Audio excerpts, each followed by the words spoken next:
Muito boa tarde, minhas irmãs, meus irmãos. Que a paz de Jesus esteja em nossos corações. Sejam todos muito bem-vindos. Eu sou Ricardo Ferreira, da área de Comunicação Social Espírita do 36º CEU, e gostaria de apresentar também as nossas irmãs Juliana e Andréia, do Grupo Espírita Mãos Iluminadas, o GESMIL, que gentilmente estão fazendo a tradução em Libras deste evento. Juliana e Andréia, sejam muito bem-vindas. A gratidão do Movimento Espírita das regiões do Centro e Sul Fluminense, do Estado do Rio de Janeiro, para com todas vocês, minhas irmãs. Estamos iniciando nesta tarde em um trabalho inédito da Reunir 3, do Conselho Espírita do Estado do Rio de Janeiro, o CERJ, o Setembro Amarelo, em defesa da vida. Estaremos reunidos nesses 4 domingos de setembro, sempre às 17 horas, no canal da Reunir 3, no YouTube, para conversarmos à luz da doutrina espírita sobre importantes e atuais temas, tais como valorização da vida, prevenção ao suicídio, implicações do aborto, eutanásia e ortotanásia, e violência na família e na sociedade. Deixe no chat aí a cidade de onde está assistindo a nossa live, por favor. Aproveite também este momento e inscreva-se no canal da Reunir 3. Basta clicar aí no botão vermelho embaixo do seu vídeo ou no logotipo da Reunir 3 que está aparecendo no cantinho inferior direito aí do YouTube. E ative o sininho para você receber todas as notificações da nossa programação do Setembro Amarelo de 2021. Informo ainda que o Espiritismo.net está nos apoiando nessa realização e nesta tarde estarão conosco num plantão especial de 17 às 22 horas, realizando atendimento fraterno virtual. Caso você sinta a necessidade durante toda a nossa live ou após a live, é só apontar a câmera do seu celular ou do aplicativo de leitor de QR Code para o QR Code que está na tela e você será direcionado para o link do atendimento. Também colocaremos o link no chat do YouTube. Basta acessar o site do Espiritismo.net e clicar no Fale Conosco que tem no cantinho da tela, tá bom?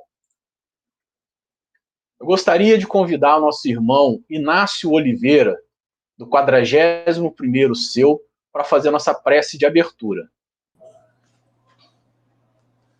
Boa Inácio, tarde, irmãs, irmãos. A paz do Mestre Divino seja em nossos corações. Convidamos a todos a unir os sentimentos dos nossos corações, elevando a Jesus em agradecimento por esta tarde bendita em que nos permite aqui nos reunirmos em seu nome.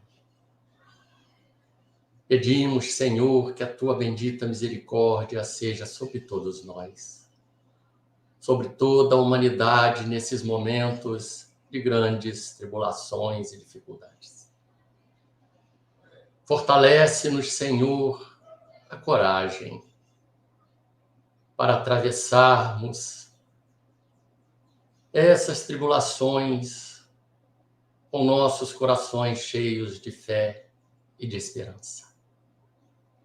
Permita a presença dos seus trabalhadores de luz aqui conosco, adentrando em cada lar aqui reunido, levando, Senhor, os bálsamos salutares às necessidades de cada irmão.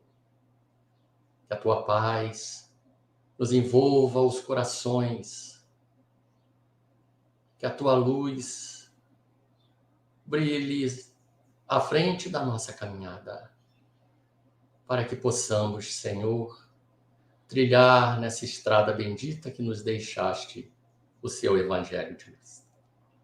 Muito obrigado pela permissão de aqui estarmos reunidos em teu nome, pedindo que seus mensageiros de luz envolvam o nosso irmão André Trigueiro, que irá trazer do seu Evangelho lições, reflexões tão necessárias nestes momentos.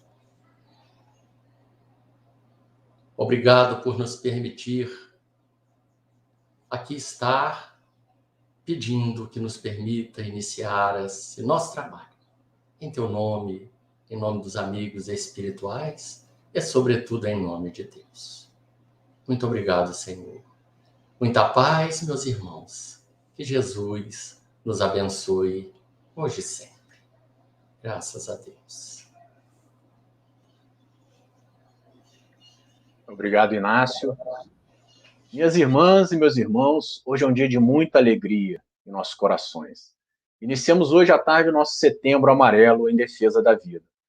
É a primeira vez que realizamos um evento como este na Reunir 3. Evento que foi preparado com muito carinho por diversos trabalhadores do movimento espírita desta Reunir.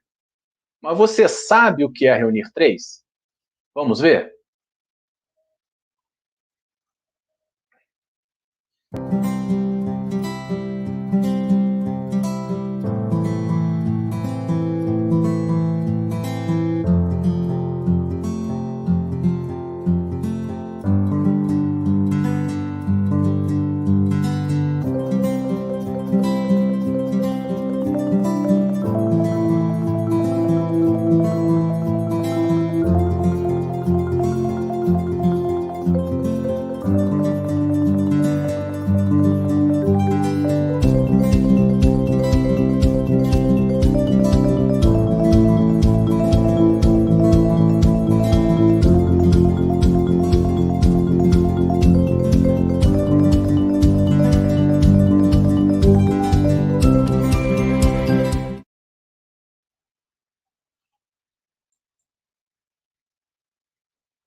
Lembramos também, meus irmãos, que este é um evento interativo, de forma que haverá um momento para interação com o orador dessa tarde, com perguntas pelo público e resposta pelo nosso orador, logo após a sua apresentação. Portanto, deixem suas perguntas aqui no chat, que as faremos ao final da apresentação. Nós precisaremos encerrar todo esse momento pontualmente às 17h55, pois o nosso amigo orador tem outro compromisso imediatamente na sequência com o querido CVV, o Centro de Valorização da Vida. E devido ao nosso tempo, excepcionalmente hoje, não teremos nossa harmonização musical. Então, dando sequência à nossa programação dessa tarde, vamos à apresentação do nosso amigo. O nosso palestrante de hoje, André Trigueiro, é um divulgador espírita que vem conectando o tema do meio ambiente com a visão espírita. Suas palestras inspiram milhares de pessoas a unirem a espiritualidade ao cuidado com o nosso planeta. Publicou diversos livros, dentre eles destacamos 2 com a temática espírita. Espiritismo e Ecologia, publicado pela FEB Editora, e o livro tema da nossa palestra de hoje, Viver é a Melhor Opção, publicado pela editora Correio Fraterno, onde mostra que o suicídio é um problema de saúde pública que pode ser prevenido e traz informações sobre o que o Espiritismo tem a dizer sobre o tema. André Trigueiro, seja muito bem-vindo, meu irmão. Gratidão por aceitar o nosso convite e estar virtualmente aqui conosco. A palavra é sua. Muito obrigado a todos pelo convite. É uma honra estar hoje com vocês. Parabéns pela iniciativa de promover o Setembro Amarelo, entendendo a urgência, especialmente ainda imersos numa pandemia que trouxe de forma tão, eu diria, ostensiva, aspectos sobre a nossa finitude, a questão da perda dos entes queridos. O Brasil é um país onde essa dor do desencarne causado pela Covid se tornou mais importante e nós precisamos entender o que significa trazer esclarecimentos a respeito do tema do suicídio. Eu queria começar lembrando que o sentido do Setembro Amarelo é justamente compartilhar informações que sejam úteis ao propósito de promover a saúde mental, o reconhecimento dos fatores de risco alusivos ao suicídio, em que circunstâncias a gente deve procurar ajuda e por que nós não deveríamos nos silenciar diante de um caso de saúde pública no Brasil e no mundo, posto que qualquer doença, qualquer morbidade, qualquer patologia para ser enfrentada e as estatísticas dessa doença, dessa patologia, dessa morbidade serem reduzidas, é preciso divulgar informações. A informação é aliada da saúde pública. E o Setembro Amarelo quer quebrar um tabu, que a gente não se omita, não deixe de compartilhar informações alusivas ao autoextermínio, no sentido de que as pessoas em sofrimento profundo, a ponto de ter a ideação suicida, familiares, amigos, colegas de trabalho, vizinhos de pessoas que estejam vivenciando essa situação, saibam minimamente como proceder. Importante começar lembrando o seguinte: suicídio é um problema complexo e multifatorial. Não é possível a gente banalizar, eu diria de forma tão rasteira, um assunto que, como disse, tem um nível de complexidade grande, posto que não é possível definir um estereótipo do suicida, dizer, não, quem se mata tem que ser uma pessoa com tais e tais características comportamentais ou psicológicas. Não, uma pessoa que seja dessa forma, seja uma pessoa com uma boa educação, uma boa instrução e tenha uma religião, ou seja espírita, porque a fé raciocinada nos livra do risco suicida, não é verdade. Todos nós, sem exceção, todos, independentemente de nível de renda e escolaridade, ter ou não uma religião ou seguir uma filosofia espiritualista, independentemente do gênero, cultura, cor de pele, todos nós somos humanos, portanto, por definição, estaríamos sujeitos a fatores que, eventualmente, combinados, poderão determinar episódios de fragilidade psíquica ou emocional. Isso precisa ser entendido.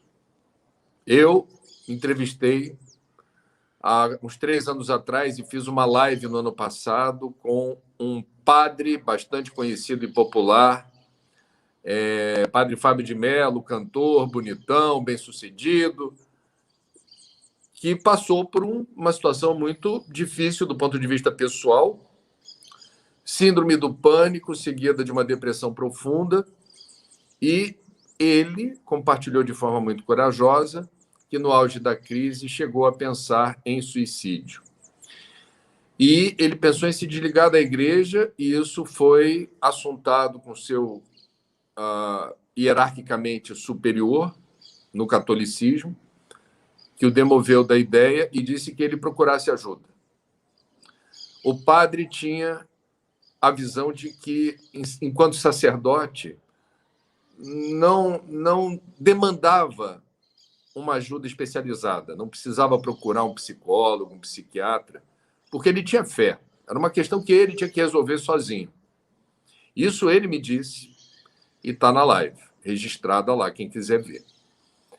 E quando ele venceu esse preconceito e resolveu procurar ajuda, ele retomou o caminho da serenidade, do equilíbrio, da autoestima, do apreço pela vida e voltou a ter, digamos, o gosto de se sentir, eu diria, isento, livre, de algo que o perturbava completamente. Eu perguntei para ele, mas o senhor é um padre, é uma pessoa de fé? Onde é que estava Deus no auge da sua crise? O seu Deus. E ele disse, André, Deus estava onde sempre esteve, eu nunca deixei de acreditar nele. Eu é que não conseguia me conectar a ele, a essa força superior. Eu estou resumindo aqui uma história dentre muitas, envolvendo pessoas de fé, pessoas religiosas, pessoas que sempre tiveram uma personalidade muito bem estruturada, forte, e que, repito, dependendo dos fatores sociais, fatores culturais, fatores biológicos, dependendo das situações hostis que, por vezes, a vida traz, pode ser haver uma situação, repito, de vulnerabilidade psíquica ou emocional. Isto posto, a gente vai aqui reconhecer a importância que o Setembro Amarelo traz as informações que emergem do conhecimento da psiquiatria, da psicologia, da suicidologia sobre esse tema. A palavra-chave para a gente ajudar quem esteja sentindo esse desalento profundo, esse desânimo, essa falta de esperança, essa dor que estilhaça o peito, oprime o coração e leva a pessoa a se sentir muito obnubilada, confusa, sem horizonte, sem perspectiva. A palavra-chave, meus amigos, é acolhimento. Acolhimento. Não é reprimir, não é julgar. Por favor, especialmente nós, espíritas cristãos, não deveríamos nos precipitar em julgar uma dor que não conhecemos. Portanto, se uma pessoa adentra a casa espírita, revelando estar acometida de uma dor que a levou a realizar uma tentativa de suicídio, ou que ela está claramente pensando em se matar, me permitam dizer, cada caso é um caso, não estou aqui com livrinho de receitas, nem acho que a gente deva generalizar protocolos de resposta. Mas eu vou citar uma situação aqui que me parece importante para referenciar uma postura. A gente precisa ouvir essa pessoa. Não é doutriná-la na largada de um encontro. A gente precisa ouvir, entender. A gente precisa, portanto, ter respeito por essa dor. E a gente precisa reconhecer que o espiritismo pode fazer muito por uma pessoa, mas não pode resumir a solução. No mundo ideal, nós teríamos o acolhimento, oferecendo a perspectiva do desabafo, da confiança, guardando-se sigilo, permitindo que a pessoa encontre ali respostas, se ela estiver pronta para isso. A aplicação da fluidoterapia também é muito bem-vinda, ajuda. A indicação de leituras, se ela quiser. Seria um atendimento fraterno em caráter emergencial, mas isso é possível. Agora, repito, no mundo perfeito, essa pessoa seria já encaminhada por alguém da instituição espírita, já haveria aí um plano, um projeto, uma combinação com alguma instituição de saúde, uma instituição pública ou privada, de preferência com voluntários médicos, que estivessem prontos para receber pessoas com esse perfil que estejam, nesse momento, vivenciando essa dor. Portanto, o protocolo de acolhimento espiritual e de esclarecimento a respeito do suicídio, ele ajuda, mas não resolve. É preciso procurar ajuda especializada. Eu estou falando de psicólogo, eu estou falando de psiquiatra, eu estou falando de uma anamnese, eu estou falando de um bom diagnóstico, porque a medicina da Terra não pode ficar de fora dessa ajuda a quem esteja passando por isso. É muito importante. Do ponto de vista, antes de passar para o espiritismo estrito sensu, é importante dizer que a depressão ela é um dos principais fatores de risco suicida. A depressão não é sinônimo de estado depressivo. A depressão é um transtorno de humor e o estado depressivo faz parte da vida. A tristeza não deve ser, eu diria, a gente não deve ter como objetivo existencial não sofrer. Quem é espírita sabe que o espiritismo não promete eliminar o sofrimento. O espiritismo não promete eliminar a dor. O espiritismo oferece ferramentas e condições para que, em situações de dor e sofrimento, saibamos ressignificá-las. É outra interpretação do sentido da dor e do sofrimento em nossas vidas, não como algo que signifique punição ou castigo, mas dor e sofrimento são convites à evolução. O estado depressivo faz parte da vida. Quem nunca? Vendo os Jogos Olímpicos de Tóquio, eu aprendi com a garotada do skate uma baita lição para a minha existência. Quem anda de skate, isso vale para a fadinha também, nossa medalha de prata em Tóquio, vai cair todo dia, treinando ou competindo. Cair é a condição para ser skatista, mas cair feio, porque a lei da gravidade não alivia, não. Mas o skatista sabe que só faz sentido dar vazão a essa paixão, essa alegria de viver sobre uma tábua com 4 rodas, se a cada queda você se levantar. Faz parte do protocolo de queda se levantar. E eles se esborracharam várias e várias vezes. E levantaram rindo, dançando, confraternizando na coxia, lá nos bastidores. A competição estava rolando e eles estavam ali se preocupando. A preocupação era confraternizar, somos amigos aqui, se eu não ganhar medalha, tudo bem, estou torcendo por você também. Olha, o que eu aprendi com essa garotada. Impressionante. Portanto, a questão não é cair. E, repito, quem procura o espiritismo sabe que o espiritismo não oferece antídoto para a queda. O espiritismo oferece uma condição para a gente se levantar melhor, mais rápido. Estado depressivo da vida. Depressão é transtorno de humor, do ponto de vista da medicina da Terra, é uma alteração importante na bioquímica do cérebro, das sinapses cerebrais, e a gente precisa estar ligado para não sucumbir a essa alteração importante na nossa condição de responder rápido a estímulos externos. O depressivo ele tem um freio de mão puxado, ele está com uma dificuldade de fluir.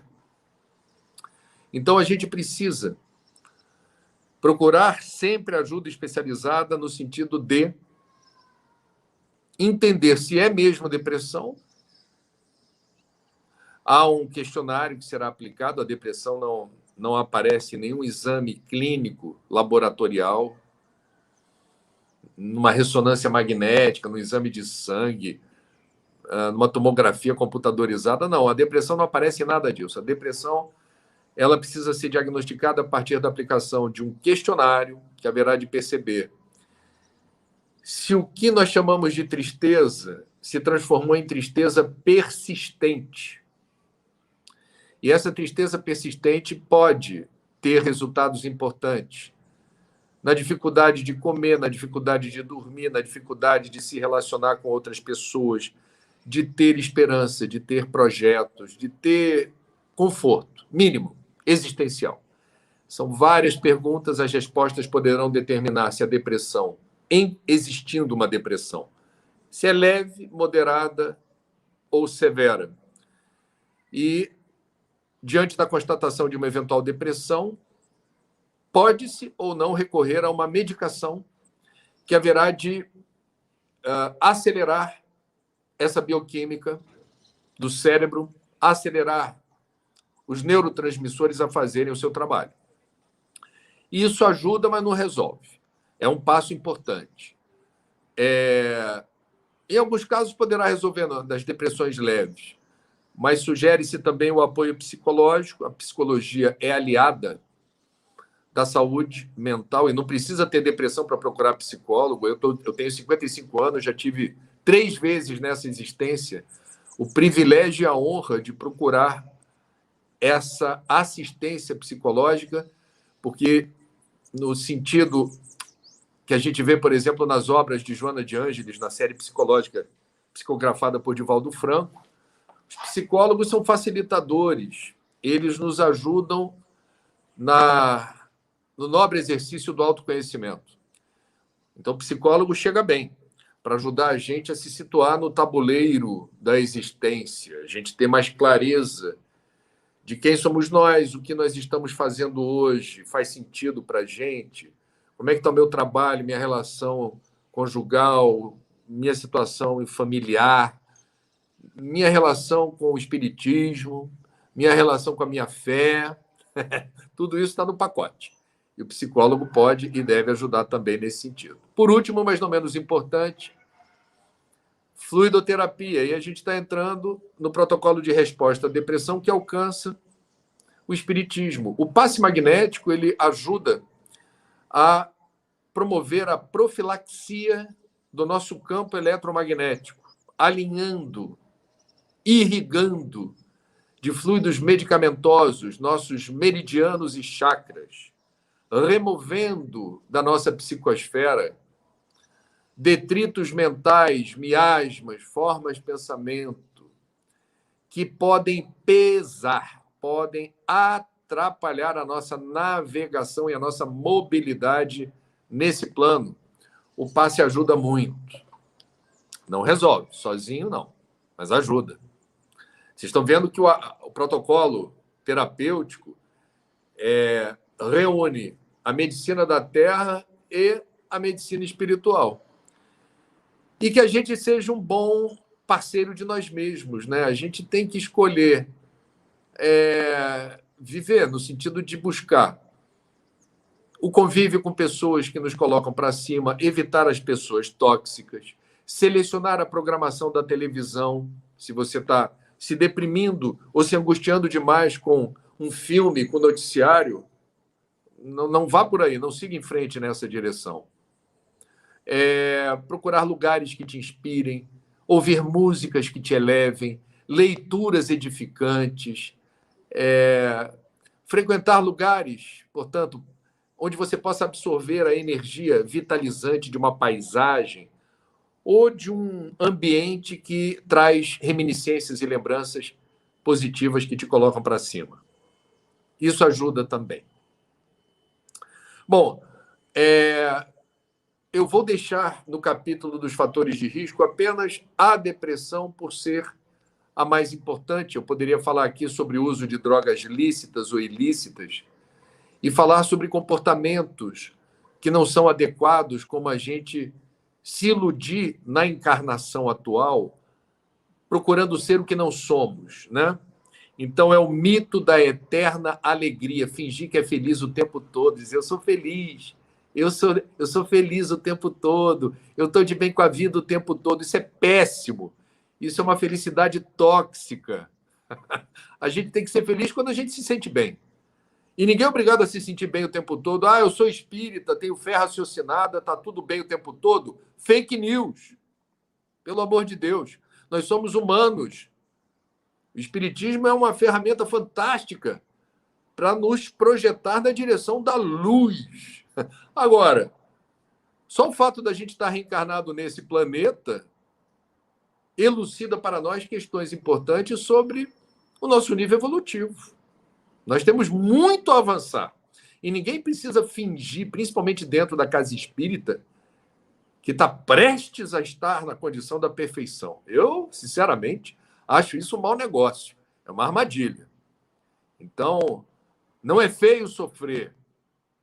Não é feio sentir dor. Não é feio chorar num velório. Ah, eu sou espírita, então não, a morte não existe, então por que eu vou chorar? Claro que você vai chorar. A perda de um ente querido.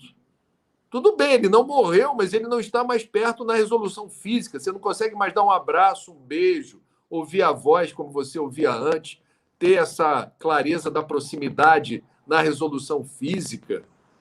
Não tem problema nenhum, gente. Nós estamos nesse plano e se eventualmente der vontade de chorar pela perda do ente querido de alguém, não vai bater no peito dizendo eu sou espírita, não vou chorar nada.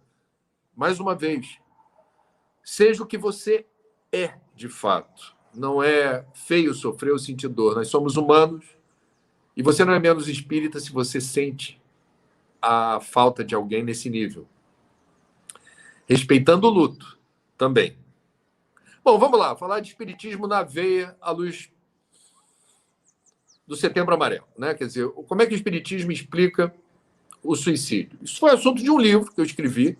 Obviamente, eu não vou aqui resumi-lo totalmente. Chama-se Viver é a Melhor Opção. Em resumo, eu diria o seguinte. Em nenhuma hipótese, o suicídio significa alívio ou solução para os problemas. Não somos nós que deveríamos determinar o momento da passagem para o plano espiritual. Há um tempo certo. Isso é uma lei da natureza. Tudo na natureza tem um momento certo para ocorrer, especialmente o momento de encarnar e o momento de desencarnar. Ok? O que significa precipitar o retorno à pátria espiritual? Basicamente, nós estaremos por uma lei da natureza, isso não é castigo ou punição, determinando inúmeros fatores que não nos favorecem. O primeiro deles é causar dor e sofrimento aos familiares, amigos, colegas de trabalho, vizinhos. E essas pessoas sentirão uma dor causada por nós pelo autoextermínio e endereçarão a nós, porque é a projeção do pensamento. Quando a gente lamenta muito e sofre porque alguém partiu dessa maneira, a pessoa que partiu recebe essa vibração como um petardo. Portanto, agrava-se, em certa medida, a dor daquele que, em sofrimento, achou que o suicídio calaria essa dor.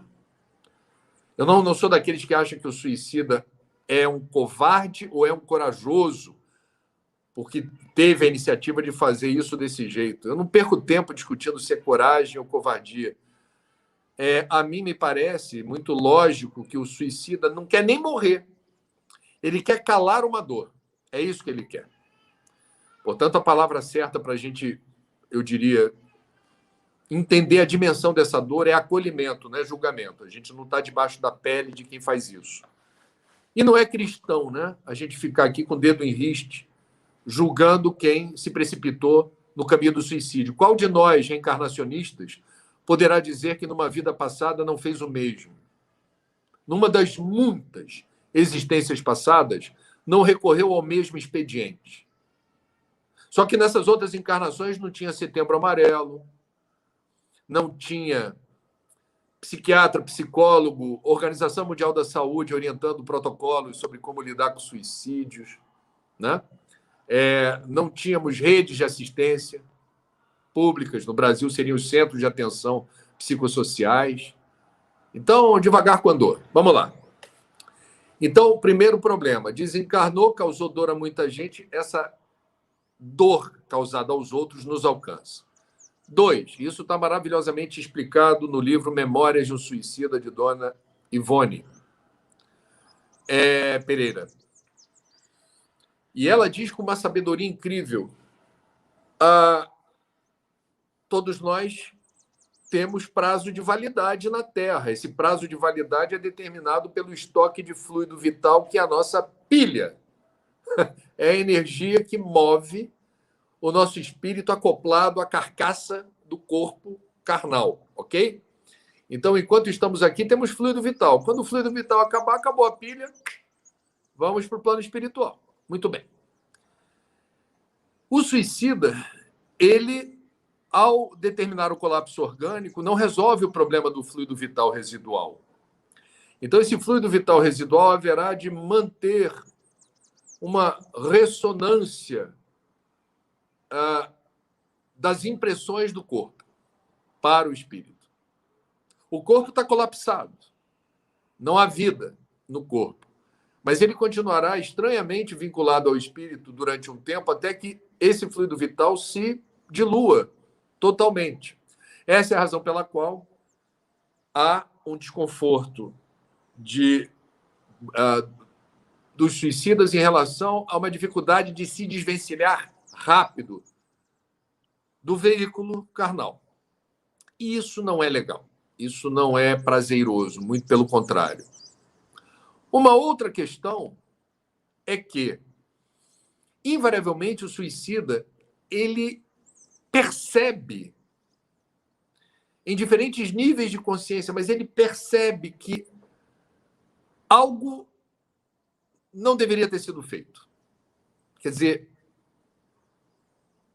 ele estará vinculado a um ambiente compatível com essa perturbação, né? Quando a gente fala de zonas umbralinas, a gente está falando de regiões próximas à Terra, aonde espíritos culpados, espíritos muito materializados, espíritos que são errantes, no sentido de terem realizado escolhas equivocadas para si próprias. Então, durante um tempo, esse tempo varia de espírito para espírito, haverá uma perturbação causada exatamente por uma consciência que é a partícula Deus dentro de nós que responde mal a esse retorno antecipado ao plano espiritual, né? E isso precisa ser entendido na sua real dimensão. Isso não é castigo ou punição. Eu, lendo Memórias de um Suicida, essa parte do livro, eu me lembrei muito de uma situação interessante, como uma criança. A gente está com risco de apagão aí, é possível que essa situação se repita no Brasil. Na minha infância, de vez em quando, faltava luz na minha casa. Meus pais acendiam velas. E as crianças gostam de ficar lá futucando a vela, soprando a vela, brincando com a vela, colocando o dedo na vela. Criança pequena não sabe que vela queima, que o fogo não é para brincadeira. E muitas crianças se queimam, porque descobrem que o elemento fogo é mais poderoso no encontro do dedo, que é uma extensão nervosa, coberta de carne, redes de sensibilidade, o tato, e você bota o dedo no fogo, o fogo ele prevalece, e a resposta que o organismo dá para dizer tira esse dedo daí já é a dor. A dor que nos serve de agulhão e alerta. Tira o dedo daí. Então, não é castigo ou punição da criança botar o dedo no fogo. É um fenômeno da natureza, não é para uma estrutura de carbono, como nós queremos flertar com a destruição dessa estrutura colocando o dedo no fogo. Da mesma forma, o suicídio não nos favorece. Não é da natureza o suicídio. E arcaremos com as consequências. O livre-arbítrio é soberano. Uma pessoa que queira se matar e deliberadamente estiver convencida de que isso é a melhor saída para ela, poderá consumar esse ato e arcará com as consequências. Temos uma questão que eu também queria lembrar. Graças a Deus, não apenas eternas. Deus não seria soberanamente justo e bom se determinasse que ao suicida restasse uma eternidade de flagelos. Não. Então, é muito bonita a maneira como o Espiritismo enxerga a situação do suicida, que, no momento em que ele estiver minimamente pronto, do ponto de vista da sua resiliência psíquica e emocional para um tratamento, para um resgate e o encaminhamento a um lugar onde ele seja objeto de muita atenção, carinho, muitos cuidados, inclusive terapêuticos, e que possa ser esclarecido novamente do porquê que ele precipitou o retorno à pátria espiritual, por que isso não lhe favoreceu, o que estava em jogo no momento em que ele negligenciou a coragem de seguir em frente e preferiu rasgar o contrato e retornar ao plano espiritual. Esse espírito será preparado para uma nova imersão na carne. E haverá de experimentar em algum momento da nova encarnação um conjunto de fatores que deverão determinar o mesmo sentimento de aflição, de desespero, de sensação de impotência. Como é que eu resolvo? Eu não sei como resolver, eu não sei o que fazer. E, premido pelas circunstâncias, não escolha o suicídio como rota de fuga. Haverá outra chance. Haverá tantas oportunidades quanto se fizerem necessárias. Porque Deus é Pai, Deus é amor. Não nos abandona nunca. E é muito importante que a gente tenha a clareza da beleza da doutrina espírita, não sinalizando em nenhuma hipótese penas eternas. Kardec também apresenta o suicídio indireto, que é uma expressão que designa uma situação de esforços que eventualmente sejam empregados no sentido de dilapidar o estoque de fluido vital. É quando se acelera o esgarçamento da vida. Seja através do uso regular de drogas, lícitas ou ilícitas, seja através das viciações, a compulsão por álcool, a compulsão por cigarro, a compulsão por comida, a compulsão por sexo, né? A compulsão por trabalho. Tudo em excesso, tudo em exagero, pode causar inúmeros problemas para nós. O suicídio indireto, portanto, explica o que houve com o espírito André Luiz. Em nosso lar está muito clara a situação. André Luiz não se matou no sentido do que no Código Penal apresenta-se como suicídio. Ele não se matou. Mas ele cometeu suicídio indireto nos termos espíritas. Ou seja, embora médico por formação, ele, infortunadamente, teve uma vida muito desregrada, apego à noitada, boemia, a aventuras amorosas, nem diria amorosas, né? Parceiras eventuais de sexo, contraiu sífilis por conta disso, agravando sua condição física, tabagista inveterado, dilapidando o seu organismo das resistências necessárias para cumprir a sua missão até o fim. A expressão que o próprio André Luiz, regenerado, depois utiliza em suas obras psicografadas por Chico, é o de ser completista, a importância de ser um completista. O que é ser completista? Houve um planejamento que antecedeu a minha encarnação, esse planejamento compreendeu que eu deveria viver aproximadamente X anos para realizar aproximadamente Y tarefas. É um planejamento, né? E o completista é aquele que minimamente consegue viver na Terra o período que foi estabelecido e perseguir com êxito os objetivos propostos quando antes da encarnação. Ele está focado no cumprimento de metas que extrapolam apenas os prazeres mundanos. Não se ilude com a ideia de que a Terra seja um paraíso de delícias, que não é. E sabe que a felicidade plena não é desse mundo. Nós estamos aqui de passagem, E nós estamos aqui para aprender a ser gente. Aprender a lei do amor, aprender a se doar. Quando a gente espírita fala, fora da caridade não há salvação, a gente está falando, eu preciso aprender o exercício do amor sacrifício, do amor renúncia, do amor doação. Eu preciso esquecer um pouco do meu umbigo, eu preciso desafiar o meu egoísmo, que é a mãe de todas as imperfeições. Eu não posso dar nutriente para o meu egoísmo, que se revela no orgulho, na cobiça, na inveja, na ganância, na gula, na luxúria. Quer dizer, quando a única prioridade da vida sou eu e eu. Aí a gente está na contramão daquilo que pressupõe o caminho espiritual. Então, o suicídio indireto é esse desrespeito frontal à própria saúde e às condições de sustentação do nosso espírito imortal na Terra para ser um completista. Nesse sentido. Antes de passar para as perguntas, lembrar, meus amigos, vou repetir isso que é muito importante. Nenhum de nós deve se sentir envergonhado ou humilhado de ser portador de uma dor ou de um sofrimento que demande ajuda fora da casa espírita.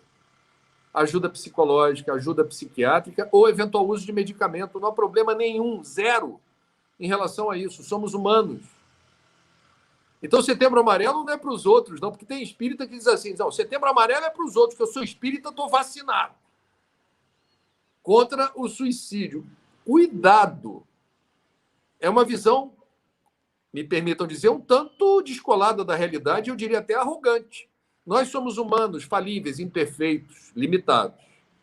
E nós precisamos conhecer o universo onde o suicídio se insere, entendendo que nenhum de nós, como disse no início, está totalmente isento ou livre de experiências muito dolorosas de fragilidade psíquica ou emocional. Não é a sua fé que fraqueja, isso não é falha de caráter, isso não é um problema que você consiga resolver só pela ação da vontade. Ah, eu vou rezar. Tem um adesivo de automóvel por aí que diz assim, hora que melhora. A oração é excelente, é maravilhosa, faz a diferença. Só que eu prefiro um provérbio africano que diz assim, enquanto reza, vai fazendo. Vai fazendo o quê se você está sofrendo nesse nível?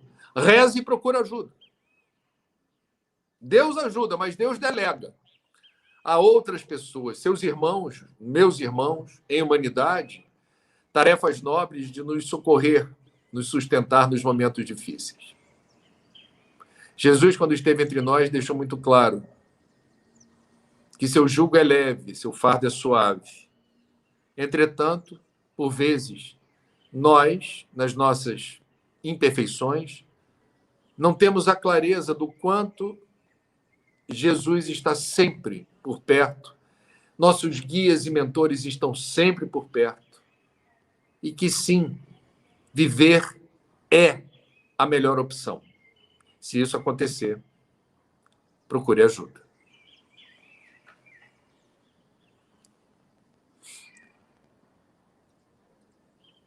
Muito obrigado, André. Vamos passar para as perguntas. Gostaria de selecionar a primeira pergunta que nós pegamos aqui do chat do YouTube. A Dandara Correia. Gostaria de fazer uma pergunta. Já faço tratamento com psicólogo e psiquiatra há 2 anos. 2 anos e meio. Estou sofrendo com uma depressão e ideação suicida, mesmo tomando os remédios. Não sei mais o que fazer. Dandara, você está aqui com a gente hoje. Quem está aqui com a gente hoje é a Dandara que quer viver. É a Dandara que está na luta, persistindo. 2 anos, para a gente, eu entendo, Dandara, 2 anos em sofrimento parece muito mais tempo. Mas veja, 2 anos no tempo da Terra não é nada. E provavelmente, Dandara, me permita dizer, é uma ótica espírita, quando a gente fala 2 anos com psicólogo e psiquiatra, para eventualmente resolver problemas que vêm de muito longe. Questões mal resolvidas em provavelmente mais de uma encarnação. Eu vou enaltecer o seu empenho em manter o tratamento e lembrar do seguinte, Dandara, assim como você está aqui com a gente hoje, procura cuidar bem, ser uma boa aliada de você mesma. Eu sei que você faz isso, eu só estou dizendo isso para os outros, não é para você, não. Aquele momento da nossa fala que eu disse, teimosamente, persista no caminho daquilo que te favorece, evitando as toxinas de pessoas indesejáveis, de notícias que deprimem, de filmes que trazem desesperança, ou peças de teatro, ou músicas que elevam a perturbação. Seja uma boa gestora de si própria. Facilite o seu encontro com momentos de elevação. Leituras edificantes, boa música, paisagens, pessoas, experiências. Porque às vezes a gente delega, Ricardo, para o psiquiatra e para o psicólogo, diz assim, agora está com você aí. Eu vou esperar o resultado a partir do que você traga para mim. Eu vou esperar que o remédio faça efeito. Mas eu, propriamente, por vezes, não é o caso da Dandara, por vezes, eu não movo uma palha, 1 centímetro, 1 milímetro, na direção daquilo que eu poderia fazer em benefício próprio, dentro da perspectiva espiritual. Então, Dandara, parabéns aí pela sua batalha. Eu não quero reduzir a dimensão do tempo, 2 anos, eu sei que para você é muito. No reloginho espiritual, 2 anos é uma fagulha no tempo e você está no caminho certo. Força, minha irmã, coragem e fé. Isso vai passar.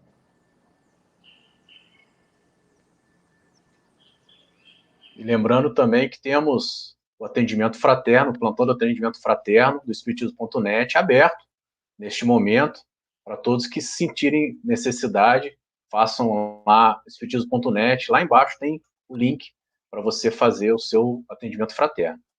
A pergunta do Inácio. André, boa tarde. O suicida estará destituído das promessas do Cristo pela eternidade? De forma alguma, Cristo nos ama a todos indistintamente, independentemente daquilo que a gente tenha feito, por mais, e como disse, não há penas eternas para o Espiritismo. Portanto, todos nós estamos no radar do Cristo. Agora, como eu disse, evolução é mérito, pessoal é intransferível. Nós precisamos conquistar o equilíbrio. Nós precisamos perseguir o nobre objetivo da serenidade, da temperança, da harmonia. Isso não vem por decreto, isso não vem por medida provisória, isso vem a partir da busca incessante, dia a dia, procurando fazer aquilo que nos compete, aquilo que nos cabe. Isso haverá de nos redimir. As promessas do Cristo continuam valendo, Inácio. Obrigado, André. Nós temos aí... Dá tempo de mais uma perguntinha, André? Mais 2. Beleza. Temos aí a pergunta do Alden. Quais são, em geral, com relação ao estado do espírito, as consequências do suicídio? Creio já ter mencionado as principais consequências aqui. Posto que a morte não existe e o colapso orgânico precipita o retorno à pátria espiritual, nós arcaremos com as consequências de rasgar um contrato. Ninguém reencarna para se matar. Isso não está no mapa reencarnatório de ninguém. Inclusive, se na família da pessoa vários outros familiares pelos laços consanguíneos se mataram, isso não faz de você a próxima vítima. Tem um mito de que as pessoas assim, não, todo mundo da minha família teve esse destino, então é questão de tempo eu ter. Isso não é verdade. Agora, essa pessoa poderá ter mais demanda de apoio psicológico para, eu diria, diluir essa carga de, eu diria, vinculação do seu destino ao destino dos outros. Porque uma família, do ponto de vista espírita, pode ser a família na Terra, a reunião de pessoas que têm afinidade espiritual, mas nem sempre. E cada um tem o seu livre-arbítrio, o seu navigator, o seu aplicativo de direção. A gente não tem uma vinculação nesse nível. Então, devagar com a dor, sem precipitação e impulsos desnecessários e que podem significar risco. André, para encerrar, uma pergunta, e aí você já pode fazer suas considerações finais. Uma pergunta aqui do grupo. Se há sinais evidentes com os quais podemos identificar o desejo de suicídio presente nas intenções daqueles com que vivemos, né? Como identificar para tentar ajudar? É uma ótima pergunta, mas antes de respondê-la, eu queria dizer, nem sempre isto é evidenciado. É muito frequente que as pessoas próximas do suicídio ou de quem realizou a tentativa de suicídio se surpreendam dizendo, mas eu não consegui detectar rigorosamente nada. Nada. E isso é importante dizer, tá? Quer dizer, a gente não tem essa clareza absoluta. Agora, sim, há situações em que é possível perceber. Vamos lá. Quando a pessoa fica estranhamente retraída, se isola socialmente, não interage, dá sinais assim de impaciência e irritabilidade, não conversa, não tem mais entusiasmo, não tem projetos, parece absolutamente desesperançada, desalentada, desanimada, eventualmente fala algo que surpreende quem está perto, dizendo, para mim já deu, eu não tenho mais o que fazer por aqui. Ou, cansei dessa vida, na boa, para mim acabou. Ela não precisa anunciar a ideação suicida, mas ela poderá dar pistas de que está numa situação muito hostil do ponto de vista dessa autoestima e da capacidade de ter esperança. Ela pode escrever isso numa rede social, ela pode fazer um comentário na sala durante um programa de televisão, ela pode comentar isso no elevador do escritório. E aí quem está por perto com ouvidos de ouvir vai registrar isso como um possível fator de risco. Pode não ter a ver. Agora, na Organização Mundial da Saúde, aquele ditado cão que ladra não morde não faz sentido, não. Cão que ladra, para nós, está na iminência de morder e a gente vai correr atrás do prejuízo. A gente vai fazer a nossa parte. Ouvindo, Ricardo, acolhimento, é conversar. É despertar a confiança na pessoa para que ela possa se abrir, desabafar e, de alguma forma, nessa conversa aberta, franca, íntima, se vier se aflorar a ideação suicida, bingo! E aí não é para recriminar, dar bronca, dizer, não é para xingar a pessoa, dizer, você não sabe, você é espírita, como é que você não sabe dessas coisas? Não. Acolhimento. Encaminhamento. E vai junto. Se você é amigo ou parente, eu vou com você. Ah, mas eu não acredito nessas coisas. Não, então vai por mim. Você não me ama, você não é meu parceiro, minha parceira. Eu vou junto, faz isso por mim. Eu quero que você tenha o amparo de quem tem o traquejo, a formação, a experiência, a técnica, as ferramentas disponíveis para auxiliar nesse momento. Então, é por aí. A gente precisa estar atento aos sinais. Nem sempre é timidez, nem sempre é um momento difícil. Às vezes pode ser estar em curso um projeto mórbido. Uma fração de segundo, Ricardo, de vigilância pode custar algumas encarnações para você remover todos os impactos no perispírito, porque o perispírito fica com o registro do ferimento que causou o colapso orgânico.